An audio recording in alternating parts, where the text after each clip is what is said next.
جی السلام علیکم، میں ہوں وقاص علی ملک اور میں ہوں آپ کا لیگل ایڈوائزر۔ ہمارا اس سے پہلے تک جو کرمنل ٹرائل سیریز چل رہا ہے اس کے اندر جو کور ہو چکا ہے وہ چلان تک ہم لوگوں نے کور کر لیا ہے کہ پولیس چلان کیسے بناتی ہے، کیسے پیش کرتی ہے، ڈسچارج رپورٹ کیسے تیار کرتی ہے، کیسے پیش کرتی ہے، اور جب علاقہ مجسٹریٹ یا متعلقہ کورٹ میں وہ پیش کر دیا جاتا ہے تو اس کے بعد کیا پروسیڈنگ ہے، آج وہاں سے ہم نے شروع کرنا ہے۔ تو جب چلان پیش کر دیا جاتا ہے کورٹ کے اندر تو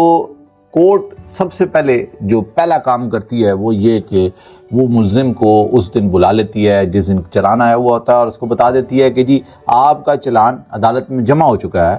اب اگلی تاریخ پہ آپ پہ فرد جرم لگے گا۔ اچھا، فرد جرم کو ذرا آپ کے لیے آسان کر دیتے ہیں کہ فرد جرم ہوتا کیا ہے۔ فرد جرم یہ ہوتا ہے کہ جو ایف آئی آر کے اندر کنٹینٹ دیے گئے ہیں، بتایا گیا، ایک پوری سٹوری بتائی جاتی ہے ایف آئی آر کے اندر کہ میرے ساتھ یہ واقعہ ہوا۔ میں اس کو آسان کرنے کے لیے آپ کو یہ بتا دیتا ہوں کہ ایک شخص ہے، وہ کہتا ہے کہ مجھ سے اے نے مجھے، اے جو ہے اس کے اندر کمپلیننٹ ہے اور بی کے خلاف اس نے کیس فائل کیا ہے یا ایف آئی آر درج کروائی ہے۔ اے نے یہ کہا کہ مجھ سے بی نے 15 لاکھ روپیہ بطور قرض لیا اور اس نے کہا کہ میں آپ کو 2 مہینے میں واپس کر دوں گا۔ 2 مہینے گزرنے کے بعد اس کے پاس سے جب میں نے پیسوں کا مطالبہ کیا تو اس نے مجھے ایک چیک پکڑا دیا، اور وہ چیک جب میں نے جمع کروایا تو وہ چیک باؤنس ہو گیا، اور اس کے بعد اس نے لت و لال سے کام لیا، اب تک وہ میرے پیسے نہیں دے رہا۔ اس چیز پہ اس کے خلاف 489F کی ایف آئی آر درج ہوگی۔ تو اب جس سے کہ ایف آئی آر درج ہوگی تو پولیس جیسے کورٹ میں یہ ایف آئی آر پہنچتی ہے تو وہ اپلیکیشن کے جو کنٹینٹس ہیں، جو اپلیکیشن میں مدرجات دیے جاتے ہیں، وہ جج صاحب پڑھتے ہیں، وہ جو علاقہ مجسٹریٹ ہوں گے کہ اس میں کیا کیا چیزیں دی گئی ہیں۔ یہ تو نہیں ہوا کہ کیا اس میں جان سے مارنے کی دھمکی بھی اس نے مجھے دی جب میں نے پیسے مانگے، تو کیا اس کی دفعہ پولیس نے لگائی تھی ایف آئی آر میں؟ اگر نہیں لگائی اس کی دفعہ تو پھر وہ ایٹ دیٹ ٹائم اپنے پاس سے یہ بھی کر سکتے ہیں کہ اس کے اندر 506(2) کی ضمن جو ہے وہ ڈال دیں۔ یہ وہ چیز ہے جو میجسٹریٹ جو ہے being a head of that, وہ جو تھانے ہوتے ہیں وہ سپرویژن بھی کرتے ہیں اس چیز کی۔ تو چارج فریم کرتے ہوئے یہ لازمی دیکھا جاتا ہے کہ کیا جو ایف آئی آر ہے، اور یہ بھی ہو سکتا ہے کہ اس کے اندر دیا ہی نہ گیا ہو کہ مجھے جان سے مارنے کے، مجھے دھمکیاں دی، صرف اتنا دے دیا اور انہوں نے 506(2) لگا دی ایف آئی آر کے اندر، اور میجسٹریٹ صاحب دیکھتے ہیں کہ یار اس کے اندر تو جان سے مارنے کی کوئی دھمکی آئی نہیں، ہاں دھمکیاں دی ہیں صرف اس حد تک ہے، تو 506(2) اگر لگا ہے تو یہ تو غلط لگا ہوا ہے۔ تو چارج فریم کرتے ہوئے وہ اس سیکشن کو جو غلط لگا ہے اس کو نکال بھی سکتے ہیں۔ تو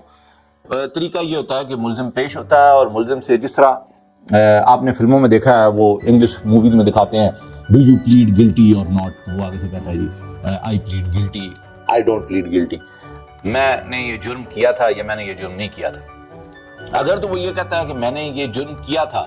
تو کچھ پیٹی اوفنسز ہیں چھوٹے، جس طرح فرض کر لیں آپ 9AB جیسے دفعات ہو گئے، 13B 65 ہو گئے، یہ شراب نوشی ہو گیا، اس طرح کے کیسز میں ججز یہ کرتے ہیں، روٹین میں کورٹس یہ کرتی ہیں کہ اس میں پروبیشن کر دیا جاتا ہے سال کا، کہ آپ انڈر سپرویژن 1 سال تک رہیں گے اور آپ اپنے پروبیشن آفیسر سے ملتے رہیں گے، اس ٹائم کے اندر یہ ڈیٹس میں آپ نے اپیئر ہونا ہوتا ہے۔ یہ پلیڈ گلٹی کا ہو گیا۔ پر زیادہ تر مشورہ سب کو یہ، کیونکہ وہ بھی ٹو سم ایکسٹینٹ کسی حد تک یہ کہا جا سکتا ہے کہ آپ کے کریڈٹ پہ وہ ایک کنوکشن کنسیڈر ہو جاتی ہے، پر زیادہ تر وکیل یہی مشورہ دیتے ہیں کہ آپ اس میں ناٹ گلٹی کا جو ہے وہ پلیڈ کریں۔ تو وہ جج صاحب آپ کو ایک کوسچن آنسر بنا کے دے دیتے ہیں، ایک سوال نامہ تیار کر کے دے دیتے ہیں کہ یہ اوفینس، یہ جرم اتنے بج کے اتنے منٹ پہ آپ نے کیا، آپ کے ساتھ فلانا فلانا بندہ موجود تھا، آپ اس وقت ادھر تھے، آپ کے ہاتھ میں یہ تھا، آپ نے اس سے وار کیا، اس طرح کی نا یہ سارے کا سارا ایک سوال نامہ بنا کے دے دیں گے۔ اس سوال نامے کا آپ نے وہاں پہ تفصیلی جواب، کچھ حد تک تفصیلی، کچھ حد تک بالکل مختصر سا جواب آپ نے وہ دے دینا ہے، اور وہ جمع ہو جائے گا۔ اس کے ساتھ ہی آپ کو چلان کی کاپیز مل جائیں گی، جو چلان پولیس جمع کرواتی ہے وہ چلان کی کاپی آپ کو ملے گی۔ اس چلان کے اندر جتنی بھی چلان کے ساتھ چیزیں اٹیچ ہیں، چاہے وہ 161 کے بیان ہیں، چاہے وہ اور کوئی ڈاکومنٹس ہیں، وہ تمام کے تمام کورٹ آپ کو ہینڈ اوور کرے گی کہ یہ آپ اپنے پاس رکھ لیں تاکہ آپ کا ٹرائل آگے سٹارٹ کیا جائے۔ تو وہاں سے آگے یہ پہلا وہ سٹیج ہے جہاں سے کرمنل کورٹ کا ٹرائل سٹارٹ ہوتا ہے، جس کے اندر آپ پہ کورٹ یہ سوال کرتی ہے کہ یہ جو الزامات آپ پہ لگے ہوئے ہیں کیا یہ سچے ہیں یا جھوٹے ہیں۔ اگر سچے ہیں تو آپ کیا اعتراف جرم کرتے ہیں؟ تو اگر جھوٹے ہیں تو کیا آپ جو ہے اس پہ قانونی جنگ لڑیں گے؟ تو دونوں کے سوالوں کے جواب آپ نے ان کو دینے ہیں، اس کے بعد آگے کیس جو ہے وہ پروسیڈ کرے گا۔